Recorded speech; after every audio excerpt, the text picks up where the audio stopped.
Every leader wants high performers on their team. You know, the ones that consistently deliver excellent results, that raise the bar, that make everyone around them better. And no wonder. One study of over 600,000 workers found that high performers deliver 400% more value than average workers.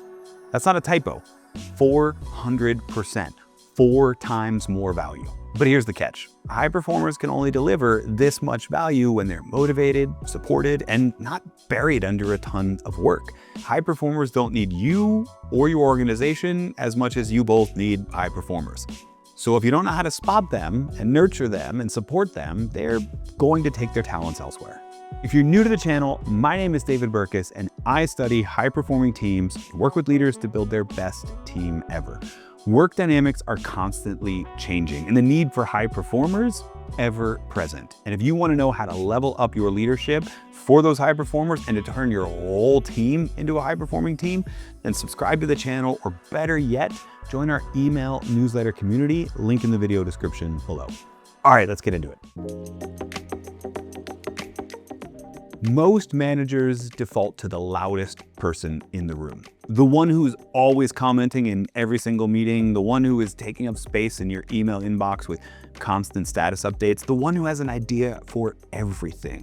But let's be honest, that's visibility and not value. And in far too many teams, visibility is rewarded and not actual contribution. Think about your team right now. There's probably somebody who's flying under the radar, not drawing any attention to themselves, but quietly delivering value and elevating other people's work. Real high performers make other people better. They're not just high output, they're high leverage. So how do you find these people? Well, here are a few diagnostic questions I use when helping leaders find high performers. Who makes everyone else's job easier? That's not just helpfulness, it's the leverage I talked about earlier. These are the people who jump in to help on projects, who remove friction, who are willing to give people feedback, and are always willing to give you a few minutes to make your own work better, even if it doesn't show up on their performance evaluation. Whose deliverables aren't just on time, but set the standard. You know what I mean. The person who writes that report that everyone else uses as a template from here on, or who gave that presentation at the strategy offsite that everyone's referencing back to months later. Who teaches without being asked. They don't hoard information, they circulate it freely. These are the people who are always willing to help other people. And in doing so, they become informal mentors, not because they've been assigned, but because they are trusted. Who spots the issue before it becomes a crisis? These are the people that see patterns others miss. They make the pivots in their work before they even need to. These are people who think beyond the job description and think in systems. You might be thinking of someone already. These are the people who aren't just working on their plan A, but thinking about a plan B and a C and on and on. And here's the thing, in high-performing cultures, these usually aren't the people with the most impressive titles or with resumes of brand name companies in their work experience. In fact, these aren't even the people who take up the most airtime in meetings.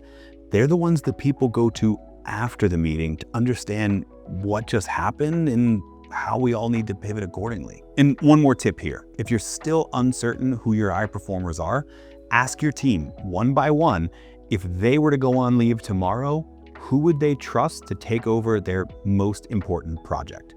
That name you hear again and again, that's probably your highest performer.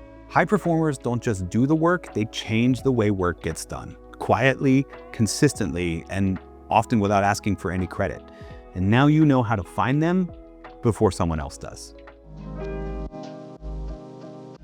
Now, once you've spotted your high performers, the real work begins. Because they might be self-motivated now, but that won't last. Especially not if they don't feel supported, heard, and valued. Let's walk through the biggest do's and don'ts of high performers. Don't just pile on more work. This is a classic mistake leaders make. You find someone who does great work and they become your default person for every urgent and important task.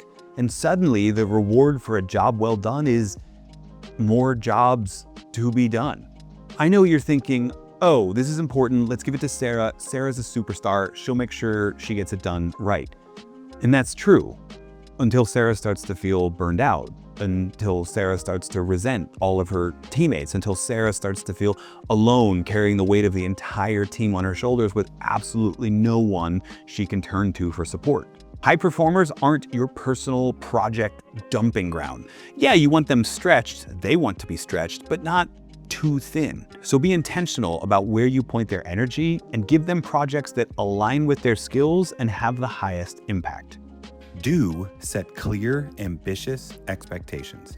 A lot of managers think, hey, these people are talented, they'll figure it out. Maybe they read somewhere that autonomy is key to high performers, and so they don't give them really any clear instructions. But high performers want to know what the expectations are. You cannot exceed expectations unless you know what they are. They want clarity. They want to know at the start of a project or a quarter, what does winning look like? How am I going to be evaluated, and how can I make sure that I'm evaluated at the top? But it's not just about the results. You want to make sure that you spell out what success looks like with their team, with their stakeholders, with client relationships. It's not just about moving the needle on the specific work they've done. It's about helping everybody that they work with do better work. Don't micromanage. At the same time, autonomy is one of those drivers of engagement. And so the trick here is balancing their need for autonomy with clear direction on where they go.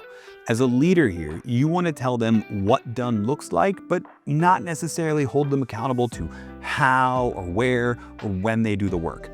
The truth is, if you've been a manager for any decent stretch of time, they probably know how to do the work better than you do. They've been there for a few changes in the industry or inside the company, and they're closer to the day-to-day than you are. So if you want to maximize their results, you do want to give them enough autonomy to let them do it the way they would do it, and not the way you would have done it 4 years ago. Do help them find meaning. High performers aren't sticking around for just a paycheck. Although that is a big factor, meaning is a bigger one. And meaning comes from impact. High performers want to know that real people are benefiting from the work that they're doing. And as their leader, it's your job to give them the stories that show them that. Maybe that's thank you notes from another manager on another team. Maybe that's helping them see how their work directly impacts clients or stakeholders. Show them the ripple effect of their work and how that ripple effect gets greater as their work gets greater. Don't try to keep them for yourself. This is the hardest one. It's tempting to hoard your best players. You see them as the linchpin that keeps the team together, and you don't want to lose them. But the truth is, if they don't see you as invested in their long-term success, you're going to lose them anyway, probably sooner than you think. Instead, fight for them to get noticed. Have a real conversation about what growth looks like, and then connect them to those growth opportunities.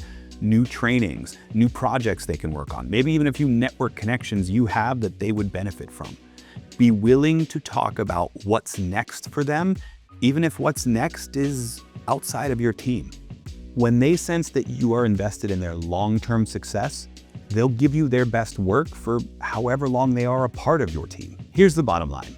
If you want to keep your high performers engaged, you can't just keep piling on work and hope they'll keep delivering. You need to ask yourself, am I clearing the runway for them to soar, or am I blocking their takeoff? Give them the clarity, autonomy, and meaning they need to love their work, and they'll keep giving you that 400% value that makes the whole team better. And once those high performers are soaring, you're gonna wanna shift your attention to the backbone of your team, the B players, the ones who really help the work get done. So you're gonna wanna check out this video here on who your B players are and why they're so important.